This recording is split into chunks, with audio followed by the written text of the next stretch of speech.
제자의 삶이라는 제목으로 함께 은혜 받기를 원합니다. 예수를 믿으면 많은 특권이 있지만 그 중에 세 가지 특권이 있습니다. 첫 번째는 예수님을 구주로 영접함으로 하나님의 자녀가 되는 특권이 있습니다. 믿으십니까? 두 번째는 예수님 믿음으로 멸망치 않고 영생을 얻게 됩니다. 세 번째는 예수님을 목자로 모시고 살아가면서 차고 넘치는 풍성한 삶을 살아갑니다. 우리 모두 이 놀라운 특권을 다 가질 수 있기를 주의 이름으로 축원합니다. 그리고 이 놀라운 특권을 누리면서 인생을 더욱 보람있게 살아가는 행복한 제자가 되어야 됩니다. 오늘 특별히 요한복음에 나타나는 예수님의 제자상 살펴보면서 우리 모두가 다 이 종교 기획주를 맞이해서 예수님의 제자가 되기를 주의 이름으로 축원합니다. 첫째는 말씀 안에 거해야 됩니다. 예수님 말씀 안에 거해야 됩니다. 다시 한번 우리 31절 요한복음 8장 31절 32절 말씀을 읽겠습니다. 시작. 그러므로 예수께서 자기를 믿은 유대인들에게 이르시되 너희가 내 말에 거하면 참으로 내 제자가 되고 진리를 알지니 진리가 너희를 자유롭게 하리라. 예수님께서 자기를 믿는 유대인들에게 말씀했습니다. 너희가 내 말에 거하면 참으로 내 제자가 되고 너희가 내 말을 듣고 그 말한 대로 살아가면 참 예수님의 제자가 된다는 거예요. 그리고 진리의 말씀을 순종하고 살아가면 진리의 말씀이 너희를 자유롭게 한다라고 이야기를 해주고 있습니다. 대단한 진리입니다. 예수의 제자는 주의 말씀대로 거해야 됩니다. 예수의 제자는 말씀을 제대로 알아야 됩니다. 말씀을 제대로 알지 못하고 깨닫지 못하면 어둠 가운데 살아갑니다. 쏟고 살아갑니다. 속박되어 살아갑니다. 그러기에 우리는 진리의 말씀을 바로 알고 말씀 안에 거해야 됩니다.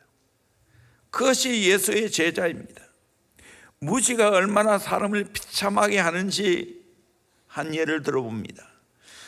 1988년 독일의 한 천주교 신자가 신부에게 고해의 성탄을 했습니다.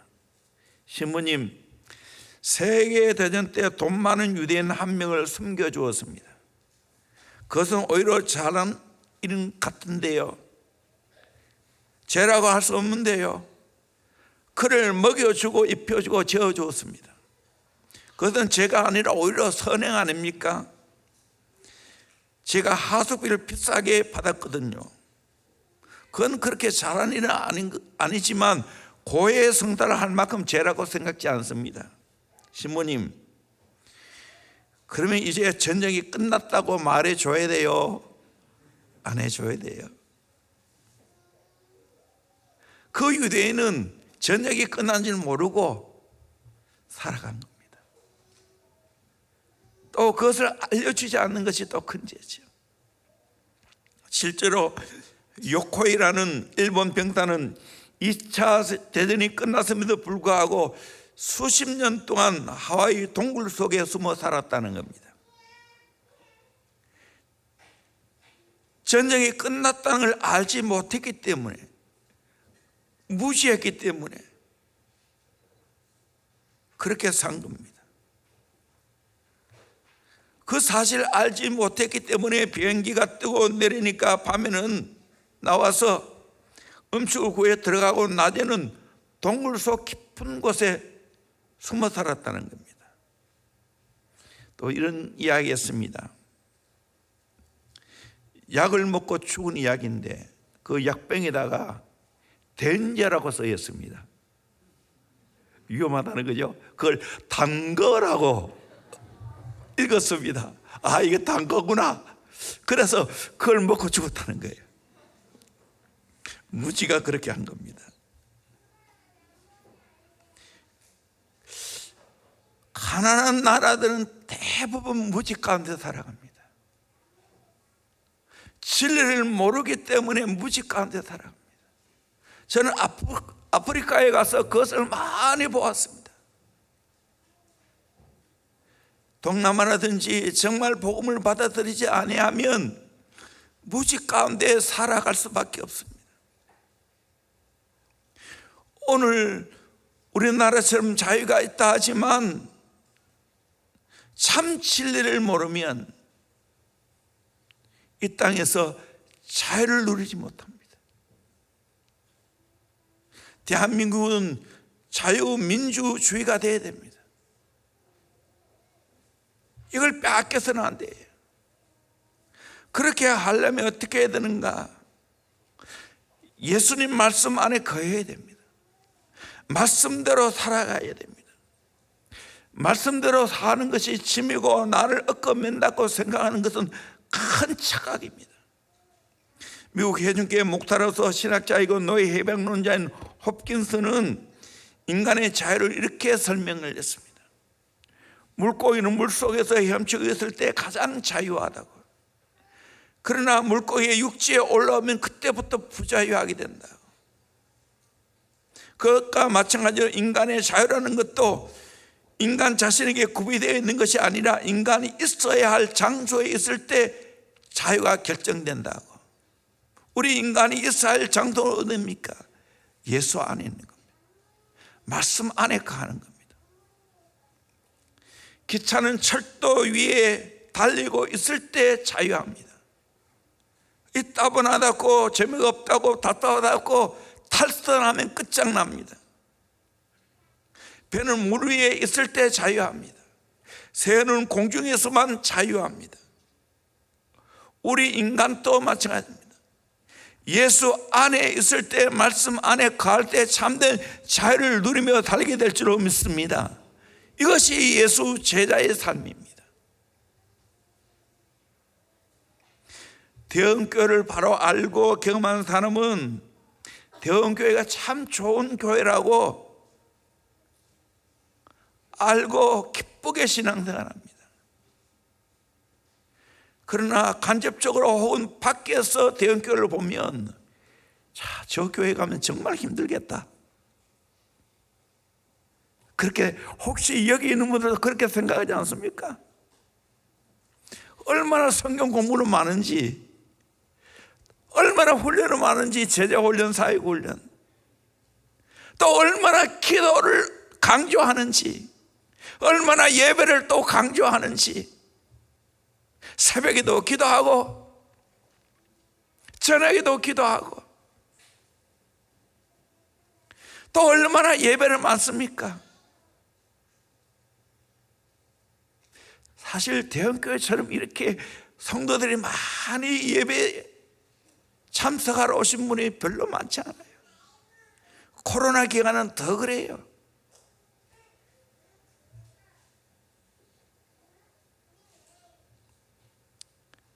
그래서 제대로 경험한 사람은 이 가운데 진짜 자유를 누리게 될 줄로 믿습니다. 진짜 행복한 삶을 살게 될 줄로 믿습니다. 그런데 그것을 어설프게 경험하거나 그걸 간접적으로 들으면 정말로 힘든다고 생각합니다.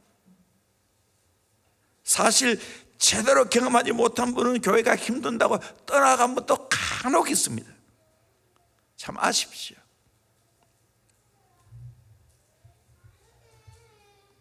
저 개인적으로는 그래요. 정말 예수 잘 믿어보고 정말 말씀대로 살아보겠다는 사람이 교회를 떠나갈 때는 정말 저는 가슴 아파할 거예요.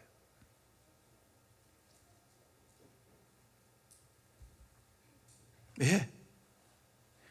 대형교회는 예수 잘 믿게 하는 교회니까, 말씀대로 살게 하는 교회니까. 그분들이 이 교회에 잘못됐다 생각하고 떠나가면 정말 가슴 아픈 일이죠.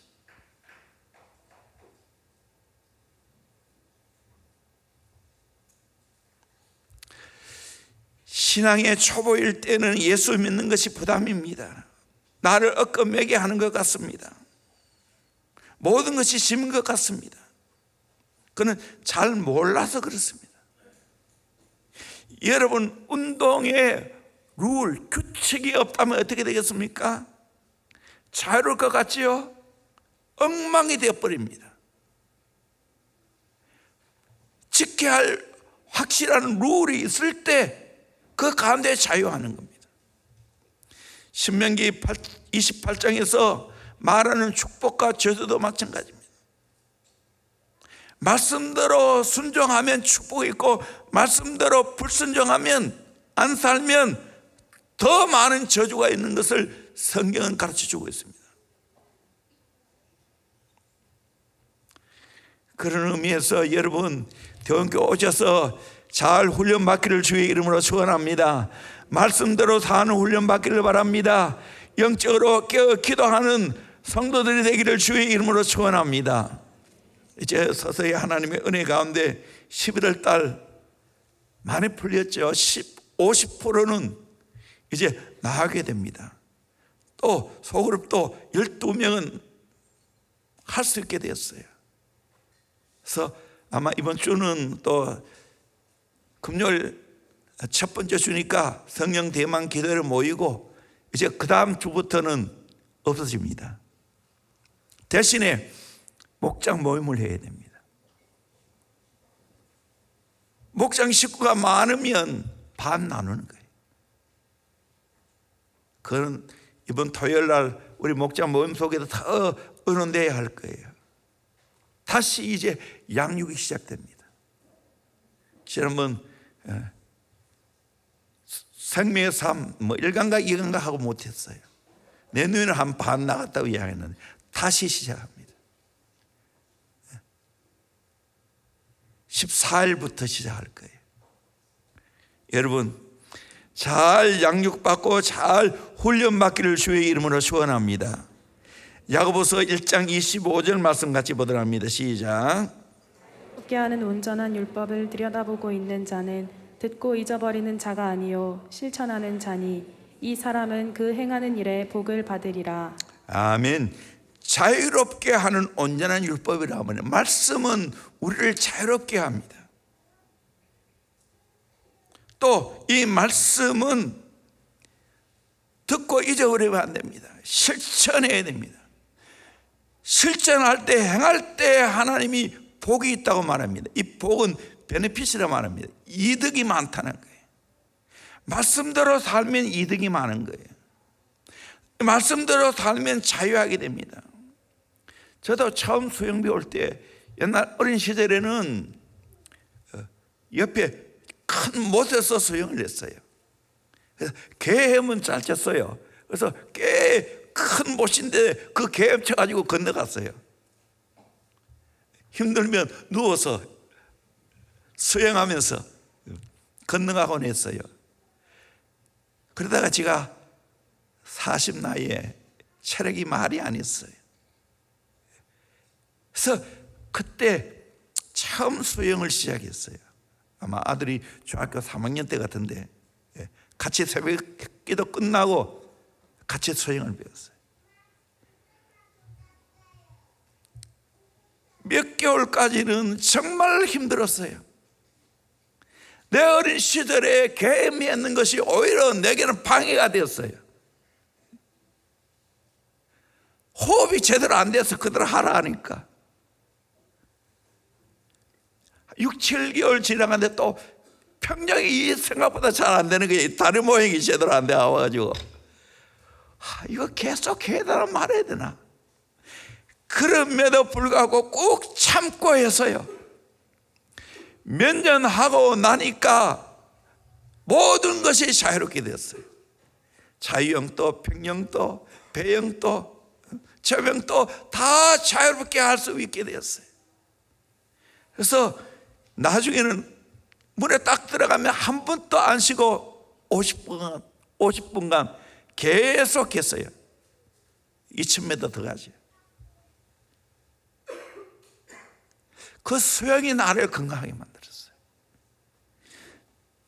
그래서 지금 제일 아쉬운 것은 수영장에 못 가는 겁니다. 내가 수영장 가면 자유한데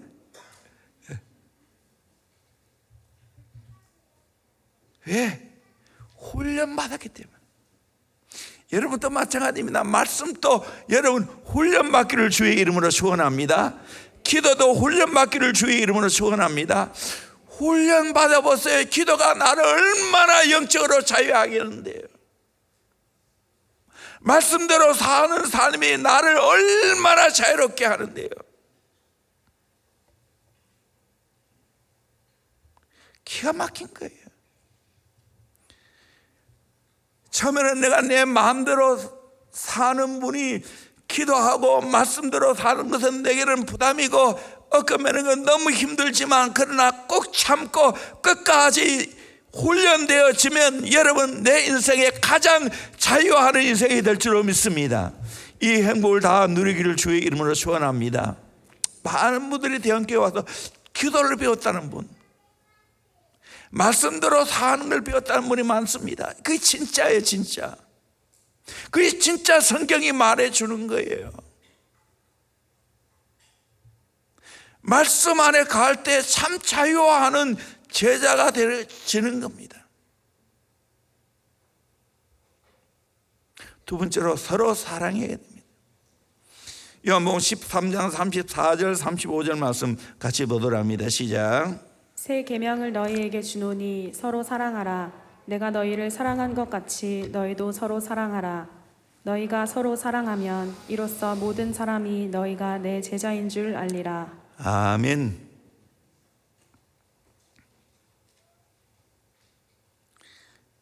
새 계명을 너희에게 준다고. 그 계명이 뭐냐? 서로 사랑하라는 겁니다. 내가 너희를 사랑한 것 같이, 예수님이 제자를 사랑한 것 같이 제자들도 서로 사랑해야 된다는 거예요. 서로 사랑하면 이로써 모든 사람이 너희가 내 제자인, 예수님의 제자인 줄 알게 되겠다고. 예수를 믿는 순간 우리는 제자 학교에 입학한 겁니다.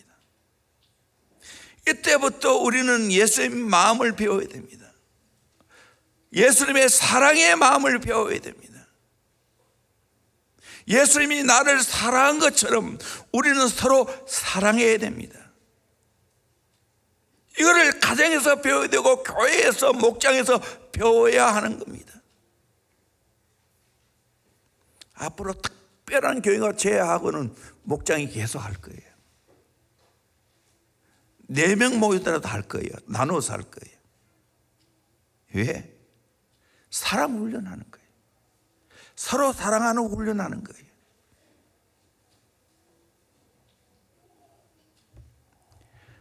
모르는 사람이 만나면 불편합니다. 힘듭니다. 특별히 아이들 딸려 있으면 힘듭니다. 그러나 여기서 사랑을 배우는 거예요. 요한복음 13장에 보면 예수님이 제자를 사랑하는 모습이 나오지요. 발 씻기는 사랑. 우리는 어떻게 사랑해야 되는가? 예수님처럼 사랑해야 됩니다. 예수님 어떻게 사랑했는가? 첫째는 성기의 사랑을 실천해야 됩니다. 요한복음 13장 14절 말씀 같이 봅니다. 시작. 내가 주와 또는 선생이 되어 너희 발을 씻었으니 너희도 서로 발을 씻어주는 것이 옳으니라. 선생이 되어 더러운 발을 샌다는데 그걸 씻겨주었으니 너희도 서로 발을 씻는 것이 옳다고 말합니다. 15절입니다. 내가 너희에게 행한 것 같이 너희도 행하게 하려 하여 본을 보였노라. 내가 예수님이 제자들에게 이 성김의 사랑, 발을 씻기는 사랑을 보여준 것은 너희도 서로 발을 씻기라는 거예요. 16절입니다. 내가 진실로 진실로 너희에게 이르노니 종이 주인보다 크지 못하고 보냄을 받은 자가 보낸 자보다 크지 못하나니. 17절요. 너희가 이것을 알고 행하면 복이 있으리라.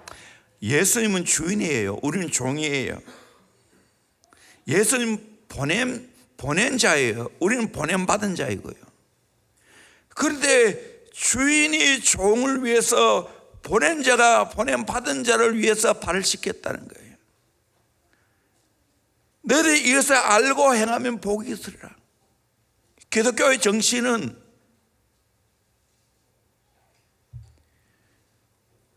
선배들이, 성숙한 자들이 후배들에게 미성숙한 자를 섬기는 것입니다. 아이를 낳아보세요. 부모는 전적으로 아이를 위해서 종이 됩니다. 섬기게 됩니다. 우리 교회도 이 일을 해야 되는 거예요. 제가 최근에 서울 명성교회 김하나 목사님 설교를 들으면서 참 깨달음이 많았어요. 잠언에 보면 소가 없으면 구유가 깨끗하지만 얻는 것이 없다라는 말이에요. 그래요. 소가 없으면 구유는 깨끗해요. 그런데 얻는 것이 하나도 없어요. 그러나 큰 농장 어떻습니까? 소가 많습니다. 그러면 지어야 할 일이 많습니다.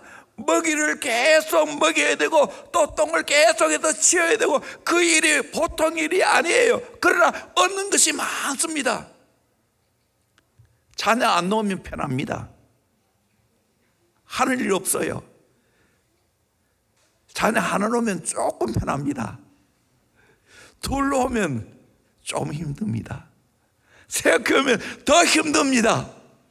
그러나 내 다섯을 낳아야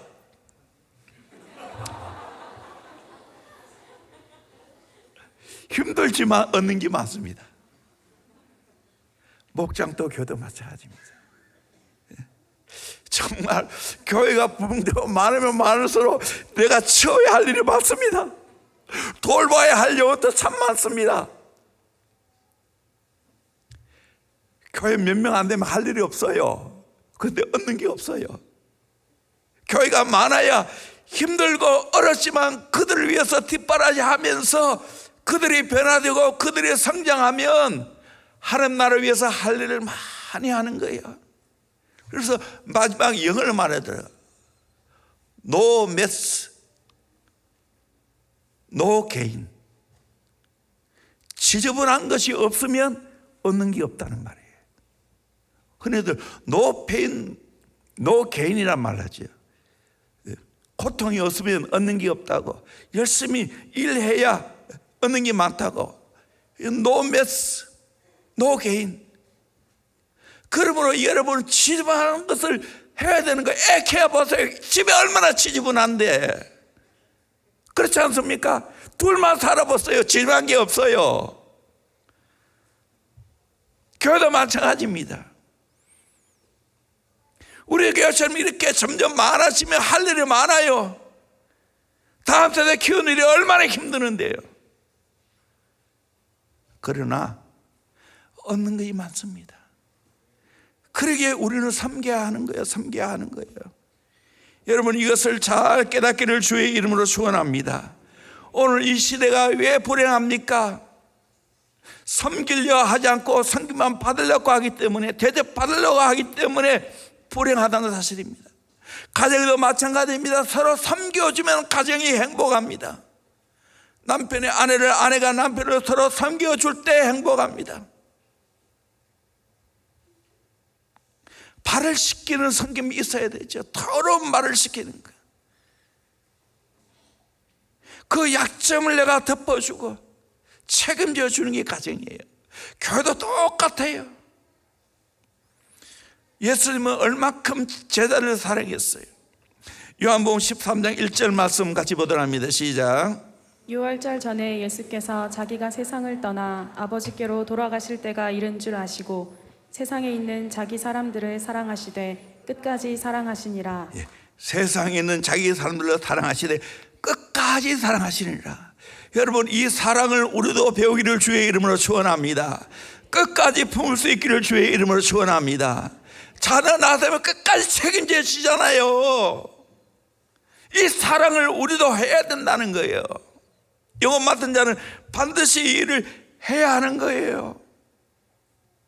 다시 말씀드립니다. 젊은 부부 여러분, 자녀 많이 놓기를 주의 이름으로 축원합니다. 축복합니다. 왜 아멘이 없어요? 나는 끝났다고 아멘 안 합니까? 정말 하나님 나라를 위해서 애 많이 놓으세요. 좀 빨리 놓으세요. 빨리 결혼하세요. 그리고 많이 낳으세요. 12명 낳았으면 좋겠다. 옛날엔 그래 놨잖아요. 내가 웃으면서 말하자면 이게 진담이에요. 빨리 놓으세요. 핑계 대지 마세요. 정말로 생육하고 번성하고 충만하기를 주의 이름으로 축원합니다. 그러면 하나님이 책임져 줄 줄로 믿습니다. 기억하세요. 구이에 소가 없으면 깨끗하지만 구이에 소가 많으면 얻는 게 많습니다. 그거 안 낸다면 영혼 사에 가세요. 많은 영혼을 끌어안고 사에 보세요. 하나님 나라 가면 정말로 하나님께서 큰 상급이 있을 줄로 믿습니다. 아멘. 하늘나라 스타는 누굽니까? 많은 사람을 옳은 대로 인도하는 자가 하늘나라 스타예요. 다니엘 12장 보십시오. 멸류관의 주인공은 누굽니까? 다 영혼 사역하는 사람이 받는 거예요. 옥하는 목사님께서 안아주심이라는 책을 내었어요. 암 수술을 하시고 고통 가운데 하나님이 안아주신다는 걸 깨닫고 이 설교집을 내었습니다. 하나님은 오늘 또 우리를 안아주시는 줄로 믿습니다. 예수님은 오늘 또 우리를 안아주시는 줄로 믿습니다. 이 사랑을 깨닫고 우리는 또 내게 속한 사람을 안아줘야 됩니다. 사랑해야 됩니다. 거기에 이런 이야기가 나옵니다. 악성 췌장암에 걸려 6개월밖에 살지 못하는 절망적인 선고를 받고 면회도 근미된 병원 독방에 응급조치를 받으면서 하루하루 죽음과 싸우는 아버지 한 분이 계셨습니다. 그 아버지에게는 아들이 하나 있는데 이미 성인으로 의사 일을 하는 아들입니다. 그 아버지와 아들 사이에 일어나는 이야기인데 아들은 어려서부터 아버지에 대해서 감정이 좋지 않습니다. 참 요즘 자녀들 아버지하고 감정이 안 좋은 자녀들이 많아요. 특별히 아들이 많아요. 저 아들은 모르겠어요. 아버지는 너무 고지식하고 완고하고 감정이 메말라서 자식들에게 애정 표시를 거의 해본 적이 없습니다. 그리고 자식의 말을 잘 들어주지 않고 항상 자기 주장대로 해버리니까 아들이 나중에는 아버지만 보기만 해도 가슴에 분이 차올라서 참을 수가 없다는 거예요. 결국에는 두 사이가 멀어져서 수십 년 동안 겉으로는 부자 사이지만 내적으로는 사랑이 오고 가는 일이 없는 상박한 관계가 되었습니다. 이제 머지않아 돌아가실 아버지를 바라보면서 아들은 마음의 변화가 일어나기 시작했습니다. 어느 날 병원 문안을 와서 아버지에게 말했습니다. 아버지, 제가 진정으로 아버지를 사랑하고 싶어요. 그리고는 아버지를 꽉 껴안았습니다. 아들이 느닷없이 자기를 껴안으니까 아버지는 잔뜩 긴장해서 머리를 뒤로 젖히면서 고슴도치처럼 빳빳하게 굳어 있었습니다. 그렇지만 아들은 그다음 또 병문에 와서 아버지를 안았습니다. 여전히 고슴도치처럼 빳빳이 안기지를 않았습니다. 그러니까 아들의 마음에 더 분노가 치밀어 올랐습니다. 이건 정말 소망이 없구나. 그러다가 다시 마음을 고쳐 먹었습니다.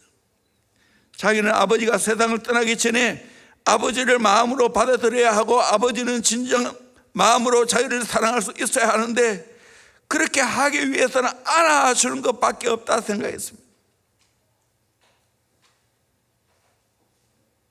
어떤 데는 아버지가 말을 잘 안 들으면 아버지 팔을 저에게 들어보세요. 둘러 안으세요. 꼭 껴안으세요. 그래요. 됐어요. 좀 더 힘있게 껴안아 보세요. 마치 어린아이에게 가르치는 것처럼 그렇게 계속했습니다. 아버지의 긴장된 자세가 풀어지는 데는 그로부터 몇 달이 걸렸습니다. 그러나 나중에는 아버지가 아들을 먼저 껴안기 시작했습니다. 그리고 두 사람 사이는 점점 깊은 애정과 염려를 가지고 서로를 바라보는 관계가 형성되었습니다. 200번째 포옹하는 어느 날 아버지가 아들에게 이렇게 말했다고 합니다. 애야, 널 사랑한다. 처음 들어본 소리입니다. 평생 아버지로부터 들어보지 못한 사랑의 표현, 애정의 표시를 처음으로 한 것입니다. 이 이야기는 해롤드 브롬필드라 하는 의사가 쓴 이야기입니다. 한번 생각해 보세요. 하나님은 나를 얼마나 안아주셨는지, 우리 주님은 나를 얼마나 안아주셨는지, 200번이 아니라 2000번도 나를 더 안아주셨을 겁니다. 근데 나는 뻣뻣하고 나는 안기가 싫어서 마구 머리를 쳐들고 내 마음대로 살았지 않습니까? 그러나 놀라운 것은 하나님은 끊임없이 나를 안아주시기 때문에 내가 오늘 또 사랑의 고백을 합니다. 하나님 사랑합니다. 예수님 사랑합니다. 성령님 사랑합니다. 이 고백이 저절로 나게 되는 줄로 믿습니다. 그것은 내가 주님을 먼저 사랑한 것이 아니라 주님이 나를 먼저 사랑하시고 안아주셨기 때문에 그런 줄로 믿습니다. 우리는 이 사랑을 받았기에 우리는 안아줘야 됩니다. 마음으로 안아줘야 되는 거예요. 품어줘야 되는 거예요. 그러면 살릴 영혼이 너무나 많이 있습니다. 오늘 이 시대가 정말 사랑을 모르고 자랐어요. 뭔가는 돈으로 많은 걸 해주는데 정작 사랑을 못 느끼고 있는 거예요. 가난한 시절에는 한 방에도 다 그렇게 잤어요. 저도 어린 시절에는 부모님하고 애 넷 같이 잤어요. 이불 하나에. 저는 제일 맞이기 때문에 제일 끝에 잤어요.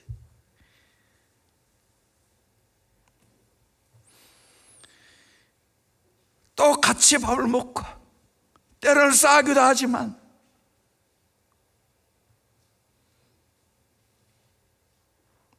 사랑을 느끼는 거예요. 정말 사랑하는 모든 성도님들, 이런 성김의 사랑을 우리 모두가 실천할 수 있기를 주의 이름으로 축원합니다. 오늘 얼마나 모든 것이 풍요한데도 불구하고 영적으로 정신적으로 빈곤한지 모릅니다. 온갖 우울증, 공황장애 등등 정말 많이 아픈 분이 많습니다. 건강한 분이 이분들을 안아줘야 되는 거예요. 한계를 뛰어넘는 삶을 쓴 프랭클린 그램 목사님 간증이 있습니다. 보스니아 군 사령관으로 전쟁 기간 동안 보스니아 영토 상당부분을 되찾은 사람으로 유명한 분이 있습니다. 모하메드라는 사람인데 50세에 이슬람 교도로 자부심이 굉장히 강한 사람입니다. 그는 전투 중에 보스니아에 있다는 200만 개의 지뢰 중에 하나를 밟아서 두 다리를 모두 잃어버렸습니다. 그의 아들이 전쟁 중에 살해를 당하고 그의 아내와 세 아이만 남아있게 되었습니다. 보스니아 산간지대의 농장에서 살아간다는 것은 정말 녹록지 않았습니다. 모든 걸 강탈당하고 빼앗긴 농장에서 살아가는 것은 훨씬 어려운데 두 다리마저 잃었으니 얼마나 힘들었겠습니까? 모하메드 집에 지붕을 얹을 수 있는 기회를 마련해 주었습니다. 전쟁의 영웅이지만 나라에서 해준 건 아무것도 없습니다. 이번 겨울 어떻게 나실 겁니까? 수많은 전투를 치르는 강인한 사람, 그분의 두 눈가에 촉촉이 눈물이 젖어 있었습니다. 모르겠습니다. 소라도 한 마리 있었으면 손자들에게 먹일 버터, 치즈, 우유 같은 것을 마련할 수 있을 텐데요. 그래서 프랭클린 그램 가족은 그에게 몇 주 후에 소를 한 마리 사주었습니다. 그로부터 몇 년이 지난 후 다시 그 마을에 찾을 기회가 있었습니다. 모하메드가 소를 보여주는데 그의 눈에서 새로운 희망, 희망과 커져가는 자부심을 읽을 수가 있었습니다. 소를 얼마나 지극정성으로 돌보았는지 소가 살이 잘 올라 있었습니다. 보스니아의 비옥한 산에서 마음껏 풀을 뜯으며 소가 누릴 수 있는 최상의 삶을 살고 있었습니다. 모하메드는 집에 1층에 소 축사를 만들어 놓고 아이를 대하듯이 애지중지 키우고 있었습니다. 가족들의 생계가 그 소에 달려있기 때문입니다. 모하메드가 한 말입니다. 우리를 도와주신 분은 당신뿐입니다. 기독교인, 우리는 이런 사랑을 실천해야 되지 않겠습니까? 멀리 있는 사람도 사랑해야 되지만 가장 가까이 있는 사람을 사랑해야 되지 않겠어요? 그게 제자예요. 서로 사랑하는 거예요. 가장 가까운 내 배우자, 가장 가까운 내 자녀, 내 부모 사랑하는 거죠. 용서하면서 살아가야 됩니다. 제가 결혼식을 주례할 때마다 부부의 삶은 사말은 정열이고 칠할은 용서라는 말을 빼지 않고 했습니다. 정열만 가지고 결혼 생활을 할 수가 없어요. 피차 용서하면서 살아가는 거예요. 그래서 제가 깍지를 끼워 보여드리죠. 이 깍지를 끼면 어떻게 되죠? 상대방의 약점을 나의 장점으로 덮는 거예요. 이 결혼 생활이에요. 그러려면 용서해 줘야 돼요. 저도 오늘까지 살아오면서 아내의 용서를 통해서 여기까지 왔어요.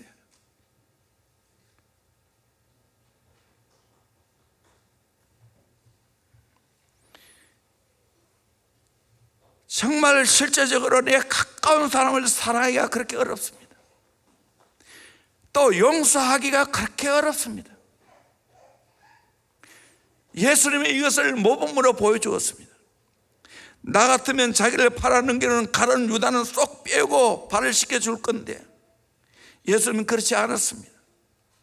가룟 유다의 발도 씻겨주었습니다. 용서할 수 있는 힘이 강자에게 있습니다.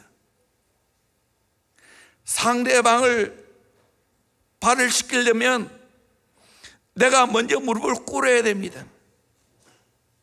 무릎을 꿇지 않고는 상대방의 발을 씻길 수가 없습니다. 용서하려면 내가 먼저 상대방의 무릎을 꿇고 더러운 발을 씻겨야 하는 겁니다. 친구들과 함께 식사하면서 한 부부가 자기들이 겪고 있는 인생의 폭풍의 사연을 털어놓았습니다. 우여곡절 끝에 아내가 10년 또 더 된 남편의 외도 행각을 알게 되었습니다. 남편은 아내에게 말하지 않는 것이 좋은 줄로 잘못 생각하고 비밀로 했습니다. 그러나 그것이 밝혀졌습니다. 아내는 말할 수 없는 상처를 받았습니다. 상담자의 조언을 받아들이고 이들은 만사를 제쳐놓고 단둘이 여행을 떠났습니다. 결정을 내려야 했습니다. 도망갈 것인가, 싸울 것인가, 용서할 것인가. 기도했습니다. 함께 얘기도 하고 걷기도 했습니다. 그 선택권이 강자인 아내에게 전적으로 달려있습니다. 아내는 남편을 떠날 수도 있고 남아서 남편을 생지옥으로 빠뜨릴 수도 있습니다. 열흘째 된 날 남편은 자신의 베개 위에 놓여있는 카드 한 장을 보았습니다.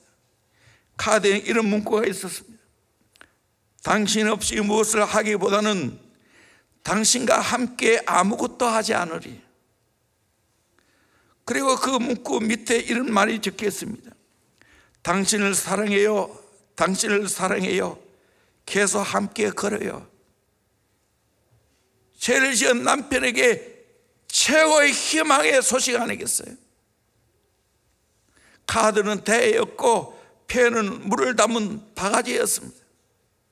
순결한 자비가 흘러나왔습니다. 그 자비로 아내는 남편의 더러운 발을 씻겼던 것입니다.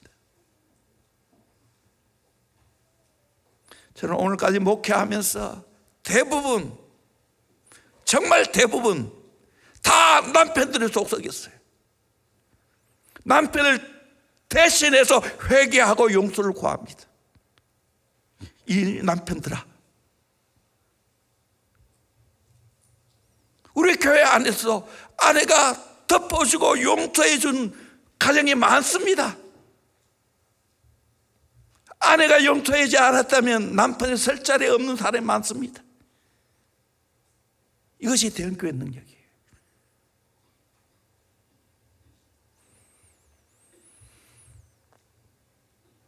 미국 하비스 교회에 그레 로리 목사님이 계십니다.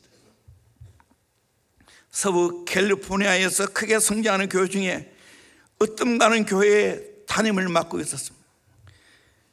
그런데 그의 어머니는 7번을 결혼했습니다. 지금까지도 그의 친아버지가 누군지 모릅니다. 그렉은 어린 시절 학교에 돌아와 어머니가 이런 말을 하신 것을 7번이나 들어야 했습니다. 애야, 미안하구나. 엄마가 새로운 남자를 찾았답니다. 그래서 이사를 해야 되겠구나. 17살이 되었을 때 그렉은 코스타 메사에 있는 갈보리 챗불의 목사님으로부터 복음을 전해 듣게 되었고 예수께 인생을 들었습니다. 오늘날 그렉은 미국에서 8번째로 크다라는 교회를 인도하고 있습니다. 성공적인 작가이면서 복음주의자입니다. 어릴 적 그렇게 상처를 받았지만 복음으로 그 모든 것을 해결하고 어머니를 용서했습니다. 이 복음의 능력입니다.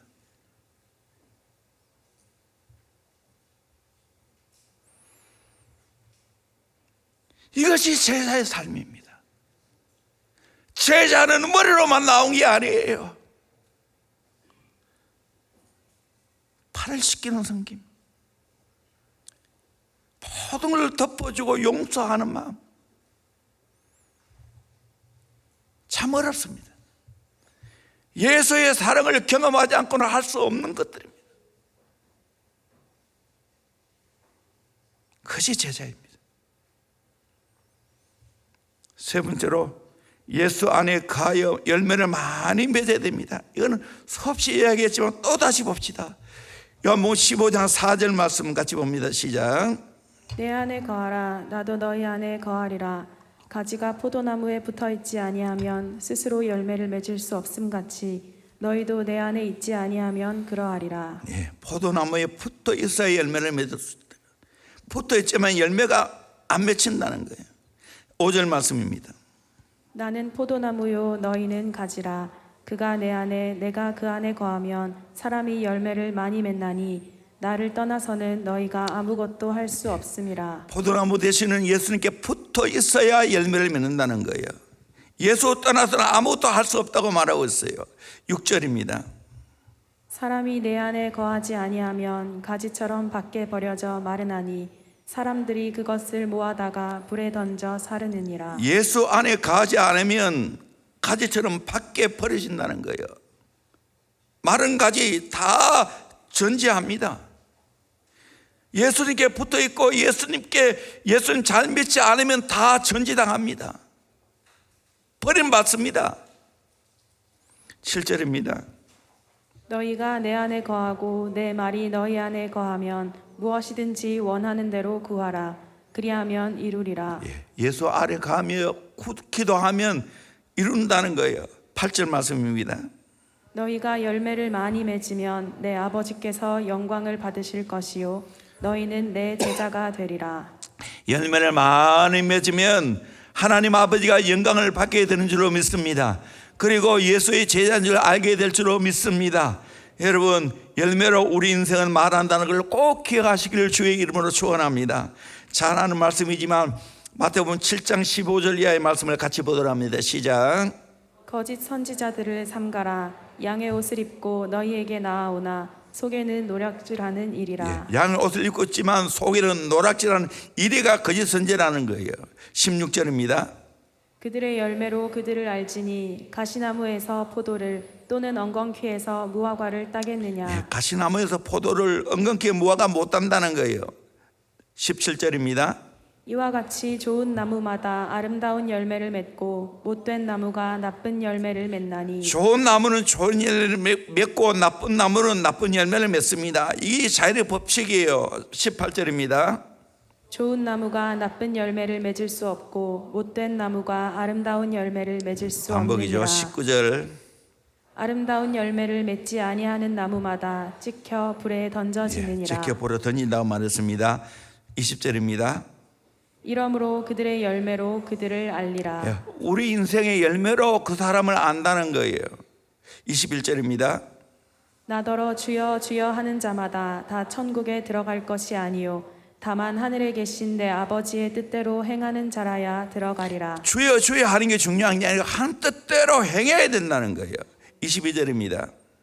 그날에 많은 사람이 나더러 이르되 주여 주여 우리가 주의 이름으로 선지자 노릇하며 주의 이름으로 귀신을 쫓아내며 주의 이름으로 많은 권능을 행하지 아니하였나이까 하리니. 주의 이름으로 선지자 노릇하고 귀신 쫓아내고 권능을 행하지만 열매가 없기 때문에 23절에 보니까 같이 읽겠습니다. 그때 내가 그들에게 밝히 말하되 내가 너희를 도무지 알지 못하니 불법을 행하는 자들아 내게서 떠나가라 하리라. 내가 도무지 너 알지 못한다. 불법을 행한 자 떠나가라. 그러므로 우리 인생은 철저하게 뭘 보고 합니까? 열매를 보고 하는 거예요. 좋은 열매 맺은 사람은 좋은 사람이에요. 그래서 우리가 장로님을 선택할 때도 무 5년 못을 박아놨어요. 5년을 봐야 그 사람을 안다는 거죠. 우리 인생 그 사람의 열매를 보면 다 알게 됩니다. 좋은 사람은 반드시 좋은 열매를 맺게 되어 있고 좋지 않은 사람은 좋지 않은 열매를 맺습니다. 그러기에 우리는 예수께 붙어 있어서 예수가 관계를 잘 맺어서 좋은 열매 맺기를 주의 이름으로 축원합니다. 아멘. 이런 유명한 이야기가 있습니다. 독일의 유명한 작곡가 멘델스존의 할아버지 모세 멘델스존이 있습니다. 잘생겼다는 거리가 멉니다. 체구도 작은데 키한 모습을 보면 곱추입니다. 저렇게 곱추입니다. 어느 날 모세 멘델스존은 함부르크에 있는 한 상인의 집을 방문했다가 그 집에 아름다운 푸른채를 알게 되었습니다. 또 한 그림이 나오죠. 이분입니다. 첫눈에 그녀를 향한 절망적인 사랑에 빠지고 말았습니다. 하지만 보기 흉한 그의 외모 때문에 푸른채는 그에게 눈길조차 주지 않았습니다. 집으로 돌아갈 시간이 다가왔을 때 모세 멘델스존은 계단에 올라가 용기를 내어 푸른채의 방으로 들어갔습니다. 그것이 그녀와 대화를 나눌 수 있는 마지막 기회였습니다. 그녀는 천상의 아름다움을 지닌 여인이었으나 그녀가 눈길을 한번 주지 않은 것에 대해서 깊은 슬픔에 빠졌습니다. 몇 차례 대화를 시도했으나 푸른채는 대화조차 하지 않았습니다. 마침내 모세 멘델스존은 물었습니다. 당신은 결혼할 배우자를 하늘이 정해준다는 사실을 믿나요? 푸른채는 여전히 창밖으로 고개를 돌린 채 차게 대답했습니다. 그래요? 그러는 당신 또 그 말을 믿나요? 모세 멘델스존이 말했습니다. 그렇습니다. 한 남자가 이 세상에 태어나는 순간 하나님은 그에게 장차 그의 신부가 될 여자를 정해 주지요. 내가 태어날 때도 내게 미래 신부가 정해졌습니다. 그런데 신은 이렇게 덧붙이는 것이었습니다. 하지만 너의 아내는 곱사등이 될 것이다. 곱추가 될 것이다. 너무 놀라서 소리쳤습니다. 안 됩니다, 신이시여. 여인이 곱사등이 된다는 건 비극입니다. 차라리 나를 곱추로 만들어 주시고 나의 신부에게는 아름다움을 주세요. 그렇게 해서 나는 곱사등이로 태어났다는 거예요. 그 순간 푸른채는 고개를 돌려 모세 멘델스존의 눈을 바라보았습니다. 그 순수한 눈빛을 통해 어떤 희미한 기억이 떠오른 듯 했습니다. 프롬체는 그에게로 다가가 가만히 손을 잡았습니다. 훗날 그녀는 모세 멘델스들의 헌신적인 아내가 되었다고 합니다. 내가 꼽주가 되겠다는 마음이 있다면, 아름다운 사랑을 주 안에서 서로 나눌 수 있다면 행복하지 않겠어요? 내가 죽고 상대방을 살리는 겁니다. 예수님의 사랑이 바로 그거 아닙니까? 내 대신 예수님이 죽어주셨어요. 나를 살리기 위해서 죽어주셨어요. 내가 받아야 할 저주를 예수님이 내 대신 저주받으셨어요. 이런 사랑을 내가 알고 깨달으면 내 삶에 변화가 일어나지 않겠어요? 좋은 열매 맺지 않겠어요? 오늘 종교개혁 주일에 종교개혁자들이 기한을 했죠. 종교개혁의 3대 원리가 오직 은혜, 오직 성경, 오직 믿음이었습니다. 결국 이 결단이 오늘의 개신교를 만들었습니다. 성경적인 교회를 만들었습니다. 루터의 종교개혁을 통하여 중세 암흑 시대를 걷어내고 새로운 시대를 열었습니다. 스칸디나비아 반도에 있는 노르웨이, 스웨덴, 핀란드는 루터교 90% 이상입니다. 자꾸만 지 사람도 그래요. 다시 노르웨이 한가 보자고. 너무 좋았어. 북유럽이 너무 좋다고.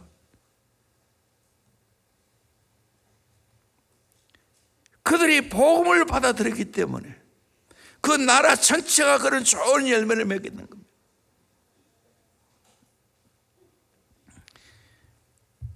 열매가 있어야 됩니다. 우리 인생 열매로 말해야 됩니다. 우리 한국에 1907년 평양에 일어났던 회개의 역사를 보면 한 의료 선교사가 조선에 와서 요리사를 고용했습니다. 요리사가 다 나가서 장을 보고 옵니다. 가장 정직한 요리사 가운데 한 명을 두고 있다고 늘 자랑했습니다. 그러나 그 요리사가 매번 의료 선교사를 속여왔고 자기 집과 재산이 의사를 속여서 확보한 것입니다. 요리사가 은혜 받았어요. 예수 만났어요. 그때 이 요리사는 회개하고 자기 집을 팔아 그 선교사에게 그 모든 걸 다 갚았다는 거예요.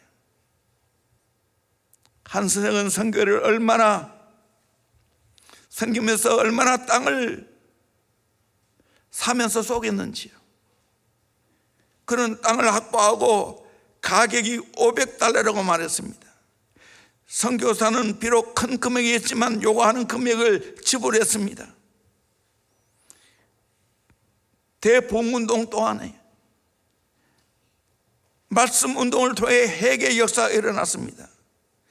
그때 실제로 산 가격은 $500가 아니고 $80였습니다.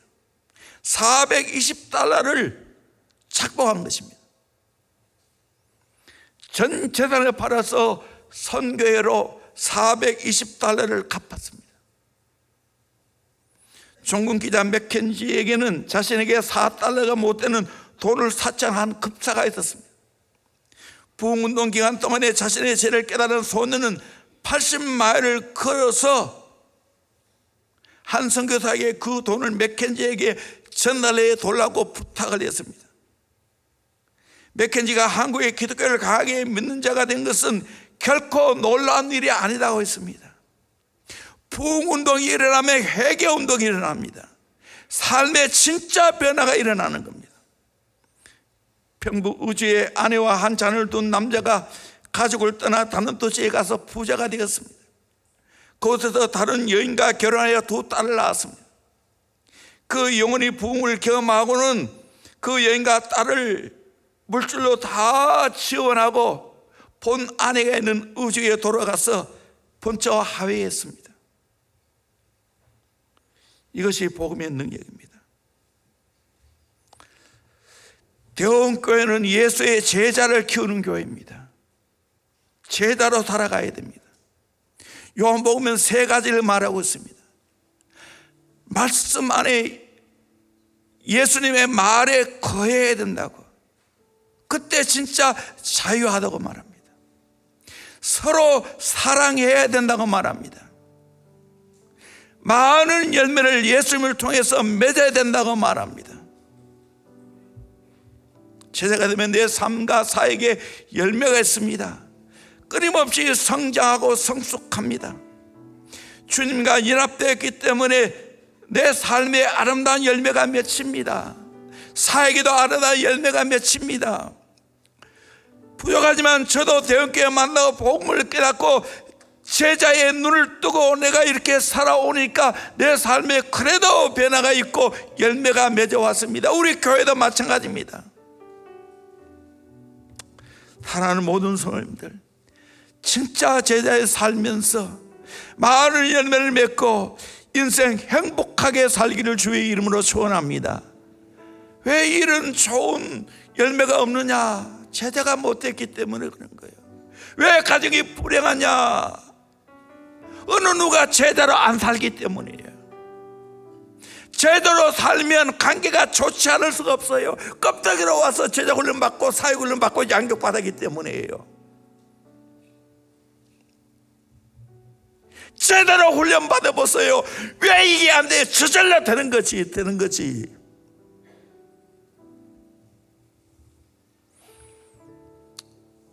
함께 제자로 살고 제자를 키우면서 하나님께 큰 영광 돌리고 내 삶에 좋은 열매 많이 맺기를 주의 이름으로 축원합니다. 찬양합니다. 나무가도 주님을